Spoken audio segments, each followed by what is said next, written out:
কি ব্যাপার, ক্যালটার বাবা এখনো আসছে না? ঘুমিয়ে পড়েছে নাকি? কি গো চুমকি, ঘুমিয়ে পড়েছো নাকি? কে রে, কে ওখানে? এই খেয়েছে রে। এত রাতে কি আর আসবে আমাদের বাড়ির সামনে? হয়তো কোনো পাগল ঠাকুর রাস্তা দিয়ে বকবক করতে করতে যাচ্ছে। ওর এত বড় দুঃসাহস যে মাঝরাতে আমার বউকে এসে ডাকে? সকালটা শুধু হতে দাও, ঝুটুর এমন অবস্থা করবো না, সারা জীবন মনে রাখবে। তুমি ঠিকই ধরেছো, এটা ঝন্টুই ছিল। আজ রাতেই আমরা দুজনে পালিয়ে যাবো বলে ঠিক করেছিলাম, কিন্তু প্ল্যান মাফিক কাজ করতে পারিনি। তাহলে তোর পেটে পেটে এইসব নোংরা মাতলাম ঘুরছে? ছি ছি, নিজের গলা নিজেই কেটে ফেলতে ইচ্ছে করছে। তো কেটেই ফেলো না, কে মানা করেছে? আজ মরলে 3 দিনের দিন শ্রাদ্ধ করে 4 দিনের দিন আমরা বিয়ে করে নেব। সকালটা শুধু হতে দাও, হয় কাল ঝন্টু থাকবে আর নইলে আমি থাকবো। ঝন্টুর এত বড় সাহস, মাঝরাতে আমার বউকে তুলে নিতে এসেছিল। আজ এর শেষ দেখেই ছাড়বো। শুধু ঝন্টুর দোষ দিলে হবে? তোমার বউ তো কম বিচ্ছু নয়। অন্য পুরুষকে দোষ দিয়ে লাভ আছে যখন নিজের বই ঠিক নেই? হয়েছে হয়েছে, তোমাকে আর সাফাই দিতে হবে না। যেটা সত্যি সেটাই বললাম। পঞ্চায়েতকে ডেকে আজই একটা ভিত করতে হবে। 2 hours later. কি হে শ্রবণ, তোমার বউয়ের নামে এসব কি শুনছি? মালটা মনে হয় আগে থেকেই জানতো আমি এদিকেই আসবো, তাই এখানে দাঁড়িয়ে আছে। চাপিয়ে রেখে কি আর লাভ? যেটা হয়েছে সেটা তো শুনেই ফেলেছো। তা যাচ্ছ কোথায়? পঞ্চায়েতের বাড়ি যাচ্ছি। পঞ্চায়েতকে ডেকে একটা মীমাংসা করতে হবে। পঞ্চায়েতকে ডেকে আর কি হবে? 2 দিন চুপচাপ, তারপর আবার একই কেলেঙ্কারি শোনা যাবে। ওসব নিয়ে তোমাকে ভাবতে হবে না, সেটার জন্য আমি আছি। ও সুজিদা, বাড়িতে আছো? ক্যালটার বাবার কাণ্ড কেলেঙ্কারি শুনেছিস? হ্যাঁ শুনেছি, কি বিচ্ছিরি কাণ্ড ছেয়েছে। ক্যালটার বাপটা আর মানুষ হলো না।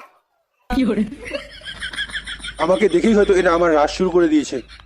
এখানে বেশিক্ষণ টিকা যাবে না, তাড়াতাড়ি পা চালাই। কিছু কি সমস্যা হয়েছে? হয়েছে তো অনেক কিছুই, কোনটা দিয়ে শুরু করবো সেটাই ভেবে পাচ্ছি না। ঝন্টু, সেদিন রাতের বেলা কি গো চুমকি, ঘুমিয়ে পড়েছো নাকি? আমি নিশ্চিত এটা ঝন্টুর গলা। তুমি ঠিকই ধরেছো, এটা ঝন্টুই ছিল। যা শুনলাম তাতে তো মনে হচ্ছে তোমার বউ দোষের অংশীদার, মানে দোষী। আচ্ছা, তুমি গিয়ে ক্যালটার বাপকে খবর দাও, আমি বিকেল বেলায় যাচ্ছি।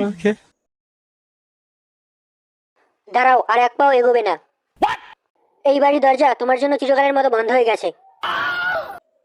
এসব তুই কি বলছিস ক্যালটা? শেষে তুইও আমার সঙ্গে এরকম করছিস? মরে যাওয়া ছাড়া আর কোনো উপায় দেখছি না আমি তাহলে। তো সেটাই করো না, কে বাধা দিয়েছে? হে ভগবান, তুমি কোথায় আছো? কি গো শ্রবণ, তোমার বউ তো এখনো আসলো না। বাড়িতে আছে না পালিয়ে ঠেলিয়ে গেছে কোথাও?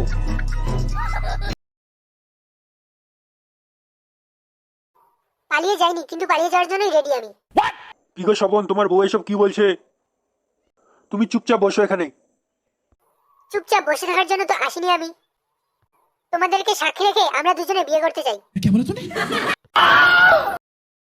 তোমার বউ এসব কি বলছে শ্রবণ? তুমি কি সুস্থ আছো না পাগল হয়ে গেছো? যেটা করব সেটাই বললাম। নিজের বই ঠিক নেই, এসেছে আবার পরপুরুষকে ঠিক করতে। আমি চললাম, তোমাদের ঝামেলা তোমরাই মেটাও। আরে সুজিদা, তুমিও কি খেপেছো নাকি? তোমার বউ যা ধরিবাজ, কোনো ঠিক নেই, আমাকেও ভাসিয়ে দিতে পারে। ঝন্টু, আজ তোর এমন অবস্থা করবো না তুই কল্পনাই করতে পারছিস না। আমি তো তোর সামনেই দাঁড়িয়ে আছি, কি করবার তুই করে নে। খবরদার শ্রবণ, আমার হবু স্বামীর গায়ে যদি টাচ করেছিস তো তোর একদিন কি আর আমার একদিন কি। আমার হবু স্বামীর গায়ে টাচ করলে তোকে আজ দেখে নেব। তোর এত বড় সাহস, তুই আমাকে দেখে নিবি? তোকে আজ এক্ষুনি জ্যান্ত পুঁতে দেবো। তোর এত বড় আস্পর্ধা, আমার হবু বউকে তুই জ্যান্ত পুঁতে দিবি?